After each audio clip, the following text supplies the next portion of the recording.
louvor da tua grandeza, falar, Senhor, as maravilhas, falar, Senhor, a tua palavra, a revelação contida nas Escrituras.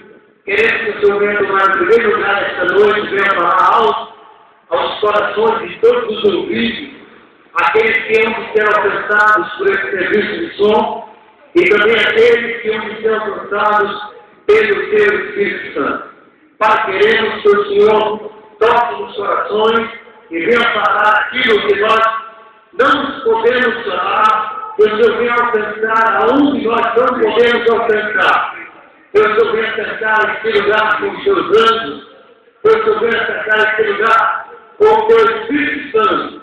E que esta noite, ó Deus, pessoas possam ser libertas, curadas, pessoas possam alcançar esta noite conhecimento da verdade através da tua palavra. Pai querido, somente a ti, ó Deus, que és o único Senhor, Deus de Abraão, de Isaac e de Jacó. Pai, tu és o Senhor e fala de que não há outro. Toma a direção nesta noite e faz conforme a tua palavra. Pai, que nós sejamos nesta noite um canal, um instrumento, mas que o teu Espírito Santo nesta noite venha falar aos corações em nome do Senhor Jesus. Queremos ler os versículos, alguns versículos aqui na palavra de Deus, como introdução, como preâmbulo daquilo que temos a falar nesta noite. A palavra de Deus que está escrita na segunda parte, carta que Paulo escreveu aos Coríntios, capítulo 6, a partir do versículo 8. Nós iremos ler até o versículo 10. Segunda carta de Paulo aos Coríntios, capítulo 6, do versículo 8 ao versículo 10, Paulo escreveu aos Coríntios, diz assim: somos elogiados e caluniados. Alguns nos insultam, outros falam bem de nós. Somos tratados como mentirosos, mas falamos a verdade. Somos tratados como desconhecidos, embora sejamos bem conhecidos de todos. Somos tratados como se estivéssemos mortos, mas, como vocês estão vendo, continuamos vivos. Temos sido castigados, mas não somos mortos. Às vezes ficamos tristes, outras vezes ficamos alegres. Parecemos pobres, mas enriquecemos muitas pessoas. Parece que não temos nada, mas na verdade possuímos tudo. Louvado seja o nome do Senhor.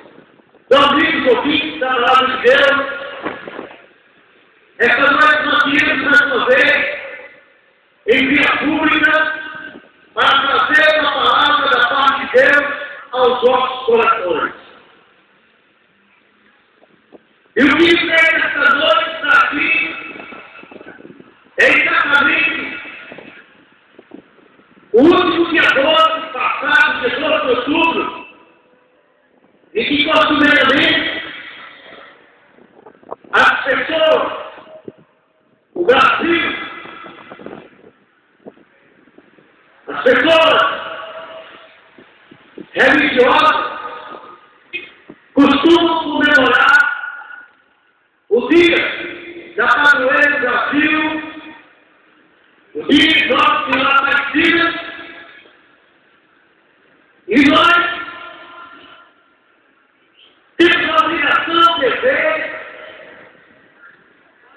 de vir às vias públicas para fazer um esclarecimento, para fazer uma palavra à luz da Bíblia Sagrada em relação a essa comemoração, em relação a esse dia. E dentro desse contexto, trazer uma palavra sobre a essência do cristianismo. Porque as mesmas pessoas que comemoram o dia 12 de outubro são pessoas que se dizem cristãs, que se dizem mulheres e homens de Deus, e nós queremos ver esta noite, à luz da Bíblia, se é certo ou não, se a Bíblia endossa este livro pelo artigo ou não, de onde ele vem, quais são os seus fundamentos, e se de fato nós estamos adorando e servindo a Deus ou não. Queremos também fazer essa noite uma palavra paralela a essa, e uma palavra sobre o Shema de Israel. O Shema de Israel é uma palavra contida em Deuteronômio que é a essência da religião judaica, que é a essência da religião do povo de Israel, que é o verdadeiro povo de Deus, do qual o cristianismo é oriundo, do qual o cristianismo é vindo. E sim, o cristianismo é vindo, é fruto do judaísmo, tem por obrigação e por herança conservar os mesmos preceitos, a mesma essência, no sentido de culto e adoração. Então, meu amigo ouvinte, você, religioso, é necessário que nesta noite, diante da máquina casta divina, que é a palavra de Deus, nós submetamos a ela todos os dogmas, todos os preceitos, todas as vontades humanas, todos os ensinos humanos e todas as conjecturas casuísticas que favorecem um pensamento ou outro, seja lá de quem for. Então nós vamos começar nesta noite falando sobre a essência da religião judaica, que é por obrigação herança a essência do verdadeiro cristianismo. Inclusive, Paulo, ele diz que a igreja de Cristo, a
religiosos, praticados por muitos, mas que não têm um aval, mas que não têm a primazia, mas que não têm e não resiste a nenhuma análise bíblica, teológica. São preceitos infundáveis que não presta, que não referencia a palavra de Deus. Nós vamos começar esta noite. Vamos ler Deuteronômio, capítulo 6. Nós iremos ler o versículo 1 do livro de Deuteronômio.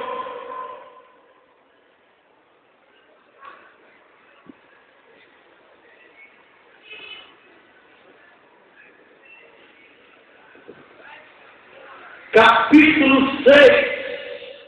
Nós iremos ler até o versículo 9. Diz aqui: Moisés disse ao povo: são estes os mandamentos e as leis que o Senhor nosso Deus mandou que eu ensinasse a vocês. Portanto, obedeçam a estes mandamentos na terra em que eu vou entrar e que eu vou possuir. Temam ao Senhor, o nosso Deus, vocês e seus filhos e os seus netos, e cumpram sempre todos os mandamentos e leis que eu lhes estou dando. E assim vocês viverão muitos anos. Povo de Israel, tenham cuidado de cumprir a lei de Deus. Então, conforme disse o Senhor, os nossos antepassados, tudo correrá bem para vocês, e vocês se tornarão numerosos naquela boa e rica terra onde vão viver. Escute, povo de Israel, o Senhor, e somente o Senhor, é o nosso Deus. Portanto, amem o Senhor nosso Deus de todo o coração, com toda a alma e com todas as forças. Guardem sempre no coração as leis que eu lhes estou dando hoje. E não deixem de ensiná-las aos seus filhos. Repitam essas leis em casa e fora de casa. Quando se deitarem e quando se levantarem, amarrem essas leis nos braços e na testa, para não as esquecerem, e as escrevam nos batentes das portas das suas casas e nos seus portões. Louvado seja o nome do Senhor. Se você, meu querido amigo, está acompanhando a leitura, lemos o capítulo 6 de Deuteronômio. Já deu para perceber apenas essa leitura a ênfase de Deus.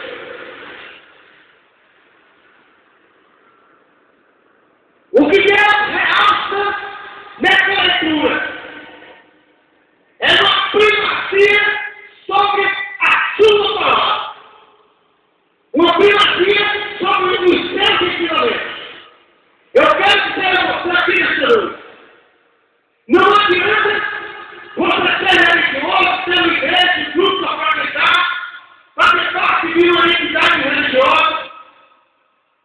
Se de repente sua religião, no seu segmento, não há a palavra de Deus. Você pode até achar que está agradando a Deus, mas não se agrada a Deus se não se principia por sua palavra. Nem culto, seja ele qual for, nenhum trabalho religioso, seja ele qual for, tem o aval de Deus se não passar pelo Cristo, pela avaliação, se não passar pela constatação da palavra de Deus.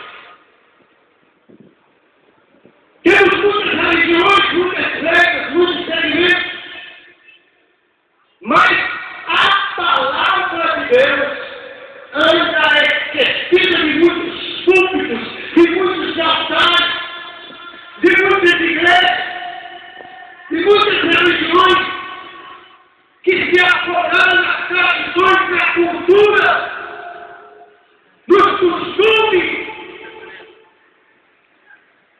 rasgaram a Bíblia. E eu pergunto, que tipo de cristianismo é esse?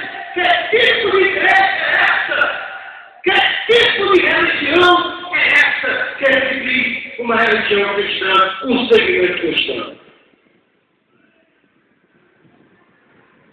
Israel diz no versículo 4, eu quero que você escute, ele diz: olha, Israel, escute, o Senhor nosso Deus, e somente Ele é o único Senhor. Meu querido, você começou a sentir que esta noite Deus te dá uma palavra ao coração, e Deus começa esta noite falando para nós, dizendo para a revista, dizendo para cada um de nós: olha, eu sou o único Senhor. Escuta, ó Israel, disse Moisés ao povo israelita. Não, querido, Israel é a igreja do Senhor. Israel é eu, é você, somos nós, que nos dizemos, que nos numeramos igreja do Senhor Jesus. Então, se você é um cristão, Deus diz: escute Israel, escute meu servo, sou eu, sou o Senhor, sou eu, e somente o Senhor é o único, e fora de mim não há outro. Jesus, ele disse lá no deserto, ele disse: somente ao Senhor teu Deus adorai, e somente a Ele servirás, prestarás culto. Isso é uma mensagem que está exaustivamente contida na palavra de Deus. Só em Deuteronômio existem mais de 300 referências ensinando persuadindo o cristão a amar e a cultuar e a dirigir oração somente a Deus. Então vamos lá. Israel está nas campinas de Moabe, está espalhado em uma região de descampado de Moabe, as margens da terra prometida, no limiar da terra prometida na Canaã, da terra que manda leite e mel, a qual Deus havia prometido a Abraão, a Isaac e a Jacó. Estavam ali aproximadamente 3 milhões de pessoas, de todas as 12 tribos de Israel, estavam espalhadas nas campinas de Moabe. O capítulo 1 de Deuteronômio diz assim: neste livro estão os discursos que Moisés fez ao povo de Israel no deserto, que fica a leste do Rio Jordão. Os israelitas estavam no vale do Rio Jordão, perto da cidade de Sufi. De um lado ficava a cidade de Parã, e do outro as cidades de Tofel, Labã, Azerote e Gileade. Do Monte Sinai até a cidade de Cades Barnea são 11 dias de viagem, pelo caminho que atravessa a região montanhosa de Edom. Já fazia 40 anos que o povo de Israel tinha saído do Egito. E no primeiro dia, o 11º mês, Moisés disse ao povo tudo o que o Senhor Deus havia mandado que ele falasse. Isso aconteceu depois que Moisés derrotou Seom, o rei que já morreu, que morava na cidade de Ascom,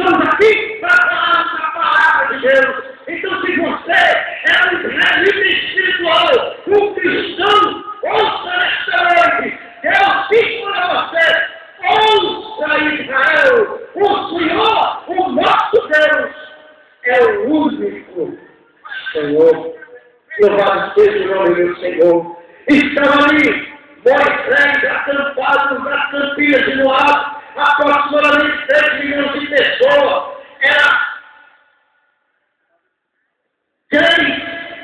4 divisões de 3 tribos de cada lado. 4 divisões, 12 tribos, os tabernáculos no meio. E uma noite, um dia, estavam ali as pessoas das tendas, porque quando Moisés saía da sua tenda, da sua cabana, as pessoas sabiam que Deus tinha uma palavra para falar para o seu povo. E nesse dia, Moisés saiu. E quando Moisés saiu, todas as 3 milhões de pessoas se voltaram para Moisés e disseram: olha, Israel, Deus vai falar conosco, porque Moisés saiu da tenda, Moisés saiu do seu tabernáculo e disse uma palavra para nós esse dia. Meu filho, estamos aqui nesta noite. E não quero trazer você os empecilhos que nós atravessamos para estarmos nesta noite neste lugar. Estamos aqui com um esforço pronto para falarmos, mas temos certeza que não vai dar tempo de falar tudo esta noite. E eu estava com esse esforço pronto há umas 2 semanas. E quando saiu que a noite, eu fui buscar esforço, não encontrei. Procurei por todos os cantos da minha casa e não encontrei. Eu disse: Senhor, é agora. Eu vou dizer no Senhor, eu fiquei preocupado, porque nós não devemos ir às vias públicas, não devemos ocupar os púlpitos das igrejas, não devemos ocupar os altares das igrejas para falar a fofinha, para encher de vista, para dizer qualquer coisa, não. Se você tem a palavra de Deus, então pregue a palavra de Deus. Se você não tem, então se cale. E não diga besteira, não diga coisa que Deus não disse. E também não deixe de dizer o que Ele mandou dizer. Louvado seja o nome do Senhor, estamos aqui nesta noite para falarmos a palavra de Deus. Eu fiquei ontem noite, até 4 horas da manhã de hoje, preparando uma palavra para falar esta noite com a cidade de Reviso. Porque eu disse: Senhor, eu já marquei o evento e eu vou falar uma palavra para que não possa ficar distante do evento, porque é todo o seu povo. Meus filhos, estamos aqui nesta noite, tem poucas pessoas ouvindo. Sim, tem.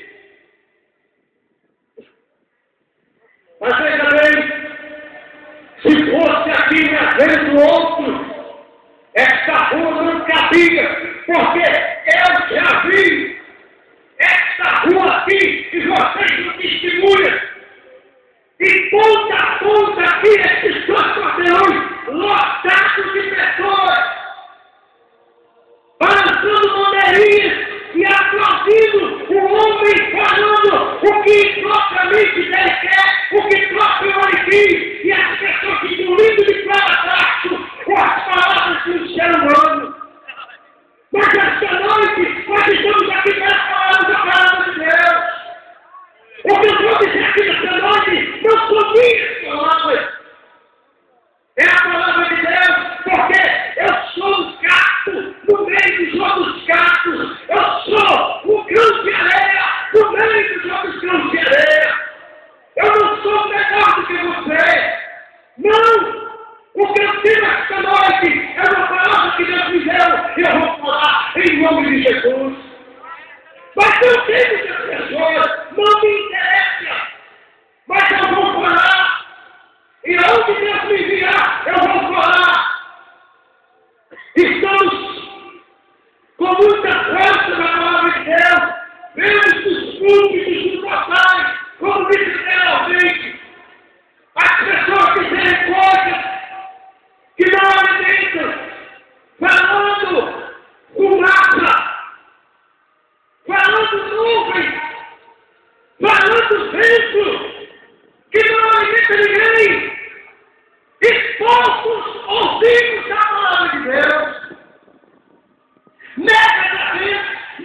dessa igreja.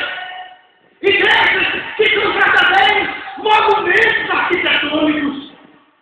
Mas eu pergunto, aonde está a palavra de Deus? E como Maria disse, aonde está o Deus de Elias? Tipo como Isaac disse a Abraão, aonde está o Cordeiro de Deus? Porque, amigo, sem Cordeiro não tem culto, sem Cordeiro não tem sacrifício, sem Cordeiro não tem como nós alcançarmos a vontade exigível de Deus. Sem Cordeiro não tem mediação, sem Cordeiro não tem salvação, sem Cordeiro não existe salvação, não existe salvador, não existe salvo, não existe nada. E o Cordeiro é Jesus, e Jesus está na palavra. E muitas igrejas aí, vendendo fumaça, falando vento, falando nuvem, vai fazendo chorar a palavra de Deus esta noite, e quem viver verá que o que nós vamos dizer aqui esta noite é outra coisa senão a palavra de Deus. Não tem muitas pessoas, não tem. E eu digo uma coisa a você. Sabe o que é pior do que a sede? Digo, pior do que a falta de água. O que é pior do que a falta de água? Eu queria que vocês me respondessem, obrigado. Eu queria que vocês me respondessem. O que é pior do que a falta de água? Sabe o que é? É a falta de sede. As pessoas estão afundadas na sua religiosidade e não querem ouvir uma palavra como essa. Sabe por quê? Porque a falta de segurança. Pessoas fundadas em areia. Não tem a sua casa edificada na rocha. Porque quem tem a casa edificada na rocha, que é Jesus Cristo, não tem medo de ouvir a palavra de Deus. Meu querido, pessoas embriagadas em suas religiões, embriagadas, dopadas. Então, Marx disse, a religião é o ópio do povo. E ópio é droga. E tem muitas pessoas em que batem algum corpo normal. Pessoas embriagadas, dopadas em suas religiões, que não têm nem mesmo a virtude, a nobreza de se prestar a ouvir a palavra de Deus. Nós vamos continuar. Moisés saiu da tenda. E quando Moisés saiu da tenda, o povo saiu de suas tendas também. E você imagina em Moisés em 10 milhões de pessoas ao redor dele. A face de Moisés brilhava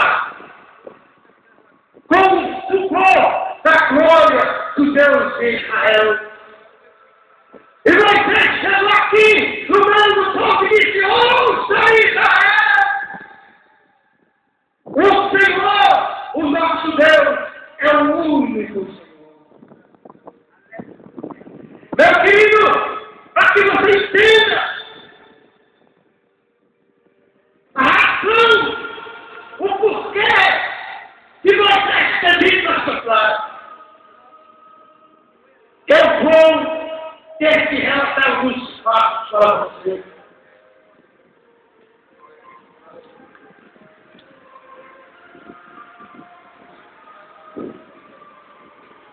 Para que você entenda porque Moisés disse: ouve Israel, o Senhor, e somente o Senhor é o único Senhor, é o único Deus. Para que você entenda isso, eu vou ter que relatar alguns pontos.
E a Bíblia diz, em Gênesis capítulo 10,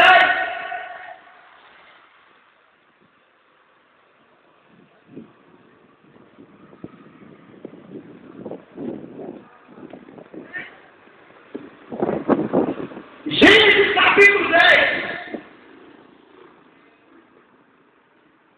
a Bíblia diz, versículo 6, e os filhos de Cã foram Cush, Egito, Líbia e Canaã. Os filhos de Cush foram Sebá, Silá e Sabitá, Ramá e Sabé. Os filhos de Ramá foram Sabá e Dedã. Cush foi o pai de Nirombe, o primeiro grande conquistador do mundo. A Bíblia diz que ele se tornou um grande caçador famoso. E por isso se diz, seja igual Nirombe, louvado seja o nome do Senhor. Nirombe, ele edificou duas grandes cidades, que foi Babilônia e Nínive. Nínive se tornou uma grande cidade, a capital do rei Assírio. O Império politeísta adorava milhares de divindades, eu disse. Mas a raiz idolátrica era partiu mesmo do grande verso babilônico. O mundo girava em torno de Nínive e em torno da Babilônia. Na área do Terceiro Verso, na área da Mesopotâmia, na idade do bronze, Nirombe foi um grande caçador. A Bíblia diz que ele foi um grande homem no mundo. O seu nome expandiu por todo o mundo de então. A Bíblia diz que Nirombe, ele achando-se já no apogeu do seu reino, ele tentou construir uma grande torre, cujo nome era Rafael. E ele juntou seu reino e começaram a construir essa torre.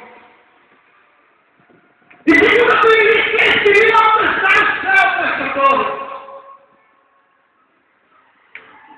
Porém, a Bíblia diz que Deus, vendo a intenção do povo, desceu ali, confundiu as línguas daquele reino, e todas as pessoas que ali estavam, todas as tribos, se espalharam pelo mundo inteiro. Nirombe casou-se com uma mulher chamada Semíramis, uma grande sacerdotisa. E depois que Nirombe morreu, sua esposa, a virgem do filho dele, cujo nome era Tammuz. Então decorre essa filha aqui, Nirombe, Semíramis e Tammuz. Quando Nirombe morreu, sua esposa e o seu filho e todas as pessoas do seu reino, sentindo a sua falta, porque ele era muito querido, acharam por bem construir uma imagem dele, uma imagem de Nirombe. E foi a primeira imagem de escultura feita nos registros da história. Fizeram o estátua de Nirombe e começaram a cultuá-lo. Louvado seja Nirombe! Salve Nirombe!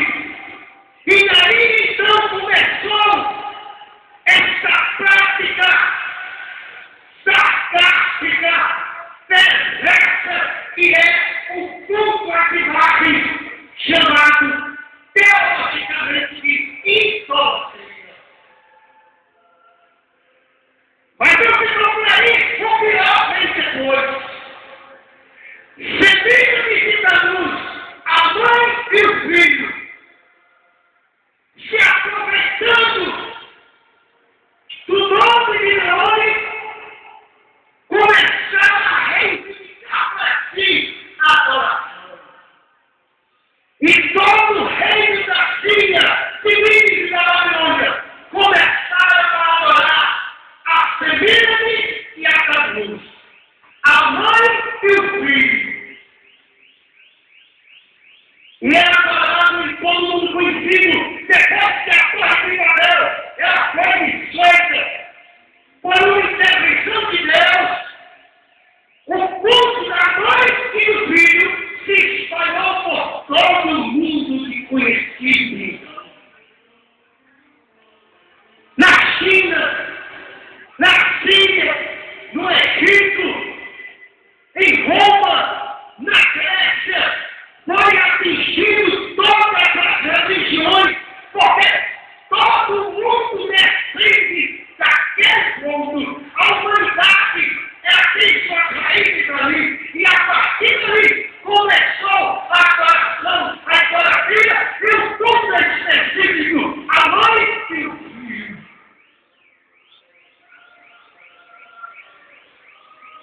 Espalhou-se. A partir daí, virou-se a idolatria campeou. E Deus buscava uma pessoa que pudesse cultuar ele. Deus buscava um ser, um ente, que pudesse voltar para a sua palavra. Não havia ninguém. Todo mundo se ajoelhava diante de imagem, diante de um pedaço de barro, diante de um pedaço de gesso, diante de um pedaço de madeira esculpido, mas ninguém tinha a vista dele. E olhar para o céu, louvado seja o nome do Senhor, e saber que existe um Deus, que é sobre tudo e sobre todos, invisível, mas real, e que fez todas as coisas, e que não pode ser representado em uma imagem, porque ele nunca o viu, porque ele nunca pôde um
feitos com imagem.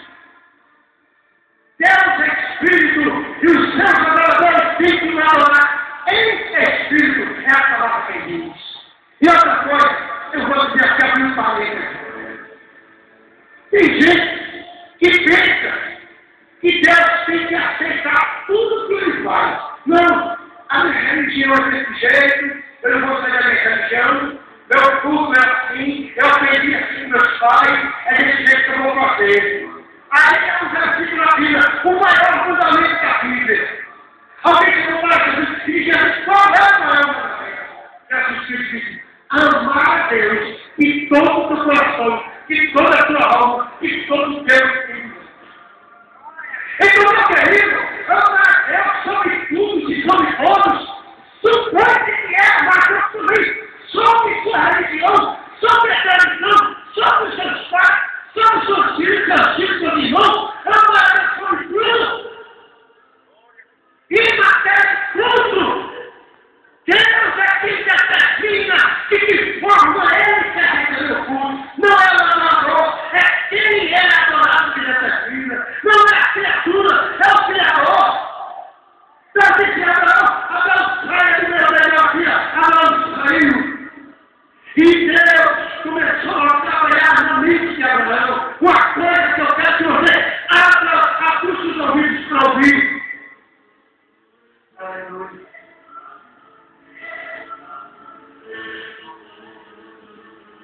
Deus começa a trabalhar uma coisa. Olha, irmãos queridos, eu não estou aqui para detonar a religião de ninguém, para falar de religião de ninguém, mas eu estou aqui para falar a palavra de Deus. E se a palavra de Deus atingir a sua religião, se questione poder, reclama ele, porque está aqui. Olha, Deus começou a trabalhar o seguinte: chamou Abraão e disse: olha, eu sou o único Senhor. Porque, querido, existe um preceito divino que quem é adorador de Deus não pode se ajoelhar diante de mais ninguém e diante de mais nada. Jesus Cristo disse: adore somente ao Senhor e somente a Ele. Será que é difícil alguém entender isso? Deus começou a trabalhar na mente de Abraão, na mente de Isaac, e também na mente de Jacó. Trabalhar o quê? Trabalhar a ideia, trabalhar o pensamento, e que só existe um ser a qual nós devemos cultuarmos. E esse ser se chama Jesus Cristo, a representação fiel da pessoa, do Deus invisível. Paulo escrevendo a sua frente, ele disse: ele é essa imagem da pessoa de Deus. Não adianta, amigo, você se mostrar diante de um quadro, diante de imagem, não.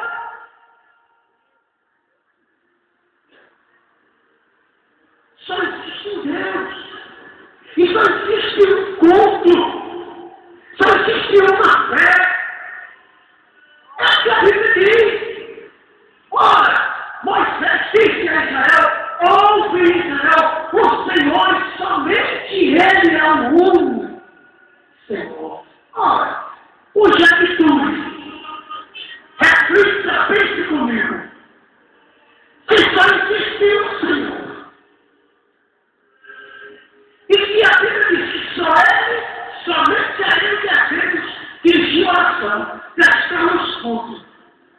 Que tenho eu que me postar diante de uma imagem, mesmo que o mundo inteiro diga que é o santo, que é a santa, institui que é o homem de Deus, que é a mulher de Deus, não! Mas vale ouvir a Deus do que ouvir as coisas. O Jesus. Pense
pouco, as pessoas, a nação judaica, a nação de Israel, passou do culto ao único Deus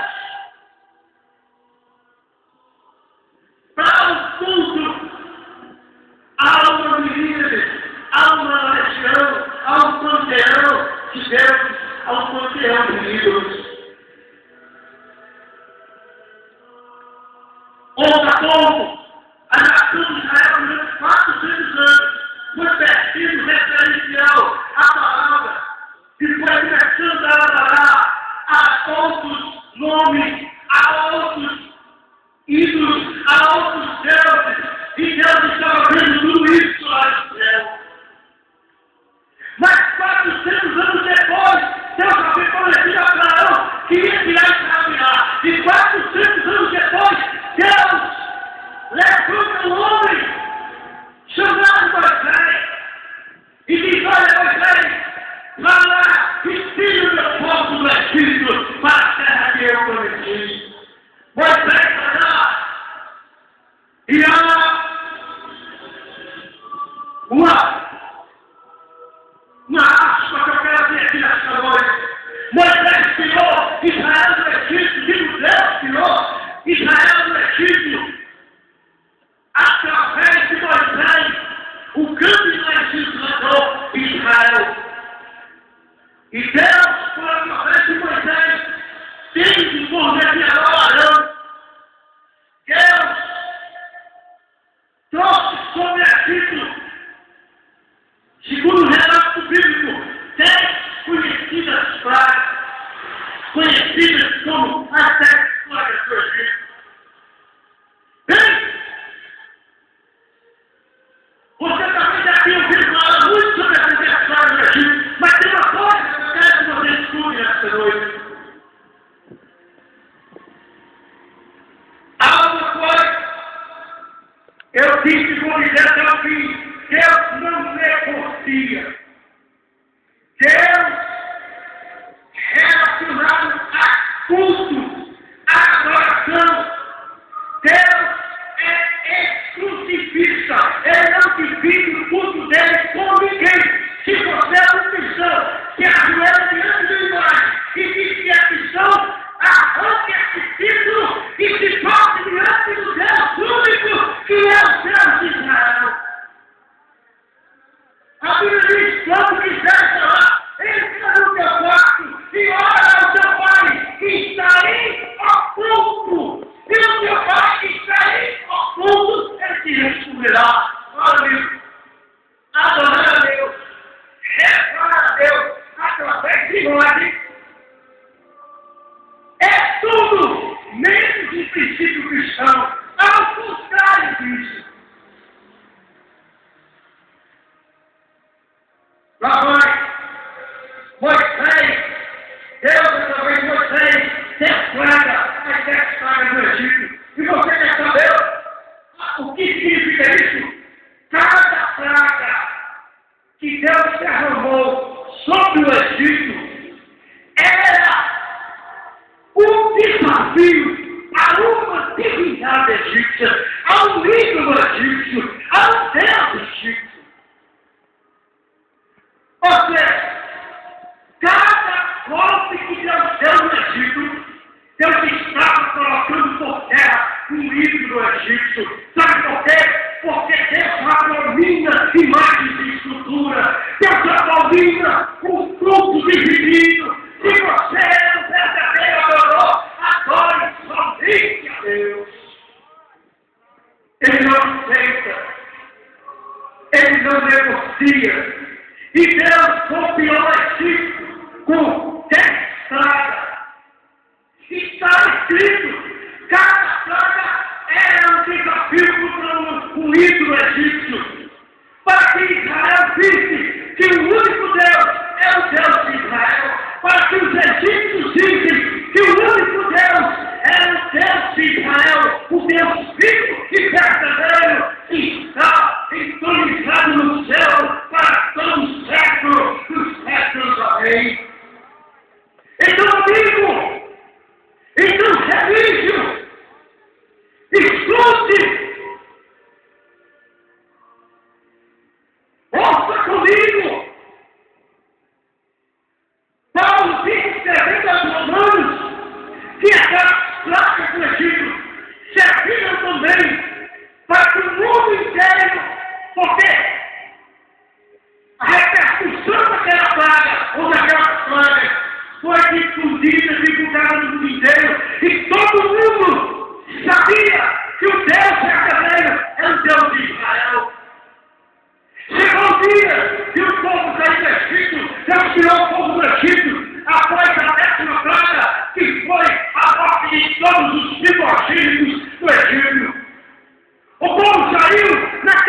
sexo idolátrico, naquela cultura idólatra, naquela cultura de um panteão de divindades, em que o povo adorava uma mostra, o povo adorava uma vaca, o povo adorava um rato, o povo se curvava diante de um pedaço de madeira, diante de um pedaço de gesso, diante de um pedaço de bronze e metal, o povo se curvava diante do faraó, o povo se curvava diante do divino.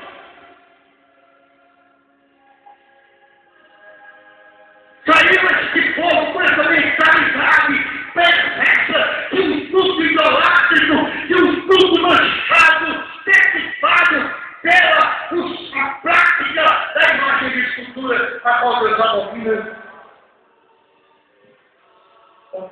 A Bíblia chama a imagem de escultura de coisa nojenta. Deus disse a Israel: olha, Israel, não me cultue, não adore a mim através dessa coisa nojenta. Louvado seja o nome do Senhor. Amigo, se você está me ouvindo e tem dentro de sua casa uma dessas imagens, não sei quem é, e pode ser quem quer que seja, a Bíblia diz que é coisa nojenta.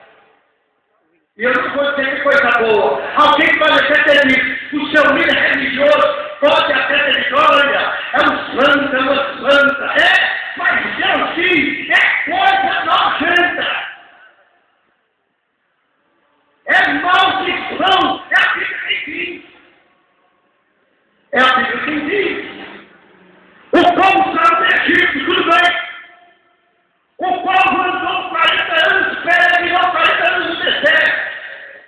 E quando chega no limiar de Canaã, da terra prometida, Moisés recapitula a lei, o capítulo 20 de Êxodo, os 10 mandamentos.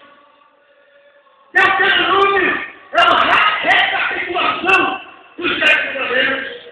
E Moisés falava diariamente para o povo de Israel: ora, Israel, ouve, o Senhor é o único. Aleluia. Ouve, Israel. Irmão, o Shema, que é o capítulo 6, o versículo 4 de Deuteronômio diz: escute, Israel, o Senhor e somente o Senhor é o nosso Deus. O capítulo 6 de Deuteronômio, do versículo 1 ao versículo 9, é o Pai Nosso para os cristãos. O que significa dizer isso? Ele era lido todos os dias, e é lido ainda hoje todos os dias. Chama-se Shema Israel, ou seja, escute, ó Israel. Então, meus queridos, o Shema Israel diz hoje: escute, Israel.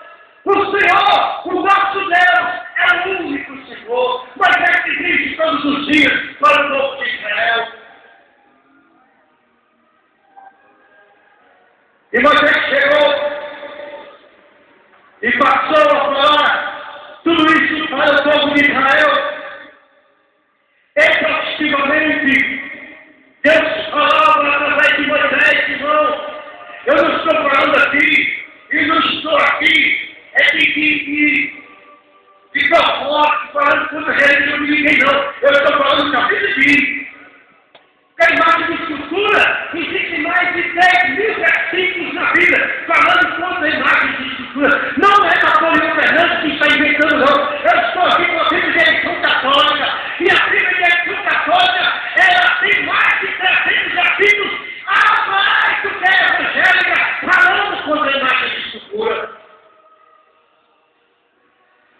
Então, meu querido, eu mostro a você que for preciso, se você tiver paciência e quiser guardar o versículo, eu faço para você. São mais de 3.000 versículos falando contra essa prática. Agora, eu não entendo a insensatez dos homens que, sabendo isso, detêm a verdade de Deus em prol da mentira, em prol da perversão religiosa, que é o culto às imagens de escultura. Detém a verdade, escuta a verdade, negligenciam a palavra e pregam preceitos humanos, tradições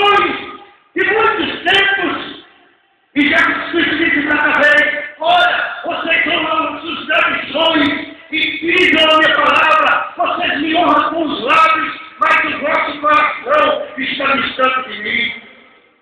Então não adianta a religião, não adianta se não existe palavra, a palavra é o espírito da religião, a palavra é a essência da religião cristã, e sem a palavra não existe espiritualidade, pode até existir espiritismo, você pode até ser espírita, espirituoso, mas espiritual não, espiritual é quem examina a palavra de Deus. Tem muita gente que não é.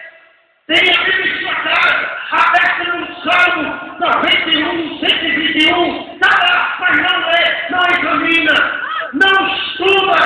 Olha, Jesus disse, pode examinar as Escrituras. E você sabe que as Escrituras que falam da minha terra, aí Jesus disse, são elas que falam de mim. Ninguém consegue ver Jesus na Escritura. Não é todo mundo vai ver Jesus. Porque hoje existem muito mais cultos de pessoas cultuando. A todo dia tem um nome diferente para se cultuar. E Jesus não. Mas no Cristianismo, todos os dias são os dias de Jesus. Todos os dias são os dias de Deus. Então, meu querido, meu ouvinte, isso é um assunto exaustivo da Bíblia. As imagens é uma contraversão do que a Bíblia propõe. Então, quando eu cultuo a imagem, eu estou pesquisando o que a Bíblia diz. Eu estou indo na contramão da regra. Porque o culto idolátrico é diametralmente oposto ao que Deus determina. O que significa isso? Quanto mais você adora a imagem, mais você se afasta de Deus. Diametralmente significa isso. Quanto mais você cultua através de imagem, mais você está se afastando de Deus. Porque Deus abomina o culto às imagens. Eu não vou falar aqui, não. Se eu fosse falar aqui, meu amigo, sobre o primeiro e segundo mandamento, eu passaria a semana inteira aqui e não terminaria. Mas vamos tocar o barco da frente, porque a fila está entrando. Eu começo a trabalhar na mente do povo, essa ideia, a ideia de um único culto, de um único Deus, de um único nome. E o nome é ele próprio. Veja bem, Moisés lembra a Israel todos os dias, o Shema Israel, o ouve a Israel, o escute a Israel, o Senhor é o único Senhor. Meu amigo, existe uma fascinação, a Bíblia diz, existe uma fascinação no culto da imagem. E qual é a fascinação? O homem, o artífice, ele pulsando a imagem bonita, pinta, traça um semblante bonito em um rosto feminino, em um rosto masculino. Ele determina os traços do ser humano, faz tudo bonitinho, e é muito bonito mesmo. É fascinante, e aquilo atrai. E Deus disse no seu nome, através de Moisés, Deus diz, olha, quando vocês entrarem na terra que eu pulsarei, não culture as imagens, ou quem tiver de imagem de escultura, quebre-nas, jogue-nas no fogo, quebre, porque elas serão um laço para vocês. É Deus que diz, está no capítulo 4 de Deuteronômio, é Bíblia. Então, meu querido, a imagem é um laço, é uma fascinação, é uma tentação, principalmente para quem não conhece o único e verdadeiro Deus de Israel. É uma fascinação, chega a cegar o entendimento. Isaías diz o seguinte no capítulo 44, a você. No capítulo 44 de Isaías, escute a palavra de Deus. Diz assim, versículo 9 em diante, diz, olha, os que fazem imagem, os Servaram imagens não prestam. E os seus deuses, que eles tanto amam, não valem nada. Os que adoram imagens são tolos e cegos, e por isso serão humilhados. Os que fazem ídolos são apenas seres humanos, nada mais, que eles se reúnam e se apresentem no tribunal, ali ficarão apavorados e serão humilhados.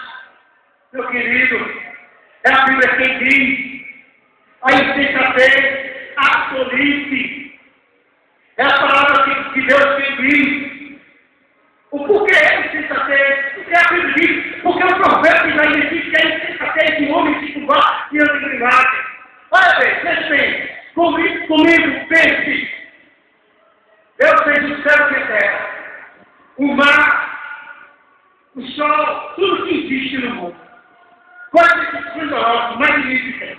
Aí o ser humano imagina, pega um pedaço de madeira, dá um artífice ao homem artista, o homem corta, lixa direitinho, trata os traços de um ser humano que ele nem sabe quem é Deus, nunca viu, ninguém nunca viu Jesus, e muito menos Maria ou qualquer outro santo para determinar uma imagem dele ou dela, o que quer que seja. Aí pinta a forma. Aí, os cavalos que ele cortou a imagem, ele queima no lixão com ele, e a imagem, ele coloca no altar e diz que aquela planta é uma divindade, e ele próprio passa a dirigir orações a algo que ele próprio criou com as próprias mãos. Imagine, pense comigo, raciocine. O homem é que fez a imagem, não foi Deus. A única imagem que Deus fez para quem foi você mesmo. Fez você, segundo a imagem dele, semelhança e de Deus Espírito, a qual nós chamamos de vida. Então é insensatez. O homem se prostrar diante de algo que caiu em suas mãos. Não precisa ser teológico para entender que afinal essa é evidência. É por isso que as evidências são tolos, são insensatos, que não param para dizer isso aqui não se fiz. São tolos e insensatos que não param para imaginar que de mim péssimo é aquilo que o homem faz.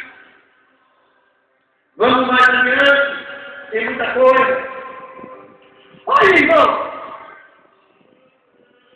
você pode perceber, no contexto bíblico, eu estou falando do que eu conheço, eu não estou falando da doutrina aqui, eu estou falando da conhecimento de causa, eu sei o que estou dizendo e falo para você.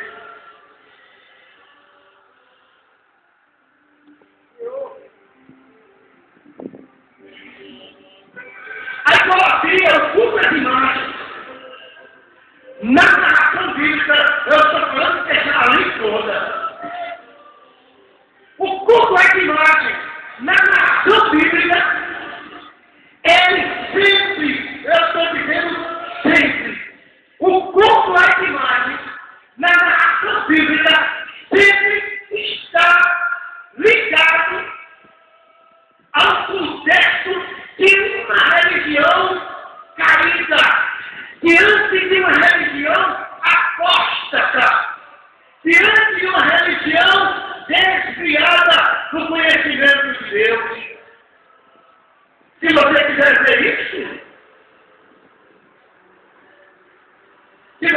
ver isso, vamos no Apocalipse, capítulo 13, fala de uma grande religião que vai construir imagens no modelo e as pessoas vão adorar.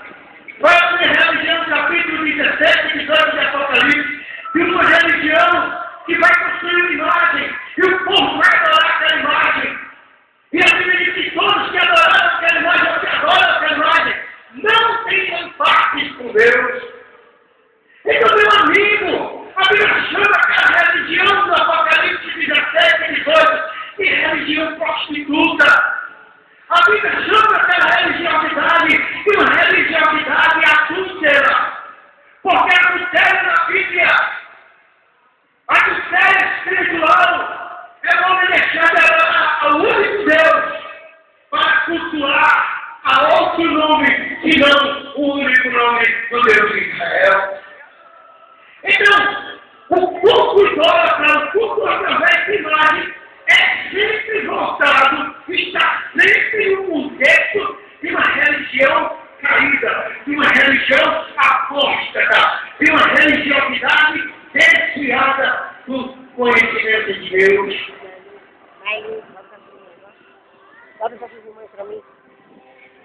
Eu vou dizer para uma linguagem forte aqui nesta noite. Mas você sabe o que Paulo diz? Paulo diz que como os gentios cultuam os ídolos, eles estão cultuando a demônios. É Paulo que diz. Quando os gentios cultuam os ídolos, estão cultuando aos demônios. É diabólico. E o segmento cristão é preciso que você entenda uma coisa. Aquela igreja do Apocalipse 17, 18 é uma igreja cristã. Não se enganem. É uma religião que se diz cristã, mas é uma religião apóstata. É uma religião adúltera, porque não cultua verdadeiramente o único Deus, que é o Deus de Israel, mas cultua as imagens de escultura. E julgue você próprio, que religião é essa? Que segmento cristão é esse que cultua por através de imagens? Julgue você mesmo. Olha, meu amigo, no contexto da narração bíblica, o culto através de imagens, o culto idólatra, não é a religião primitiva. Ei, tem banheiro aqui não. Não é a religiosidade primitiva. O ídolo, o culto das imagens não é a religião primitiva, não. Ao contrário, a religião primitiva é o Deus verdadeiro. E todas as pessoas, e todos os grupos na apresentação da Bíblia, que têm esse hábito, que têm esse costume, é um povo que caiu do conhecimento de Deus.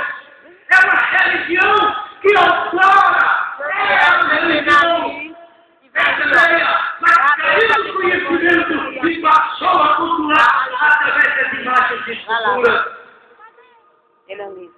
Meu querido, o homem, desde a sua criação até a sua idade adulta, ele não se eleva de um culto idolátrico para o conhecimento do verdadeiro Deus. Não, ao contrário, segundo a história humana, segundo a narração bíblica, o homem começa cultuando a Deus, verdadeiramente a Deus. Porém, depois do pecado, depois da queda, ele desvia-se do verdadeiro culto, do verdadeiro Deus, para cultuar através da imagem, através dos ídolos, que é o culto idolátrico, o culto da idolatria. Meu querido, o culto através da imagem, ele se afasta dia a dia da pessoa de Deus.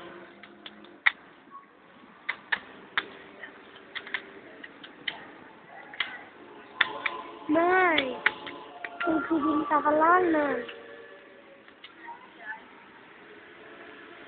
O Galito.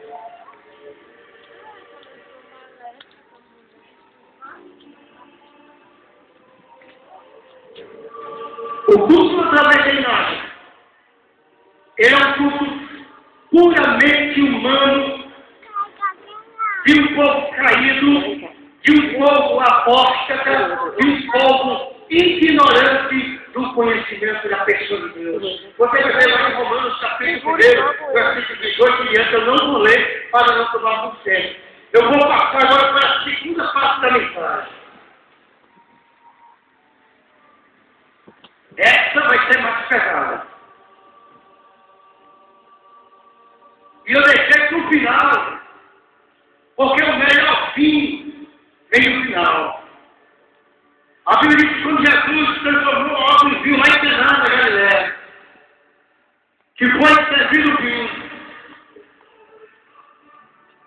O provador morre.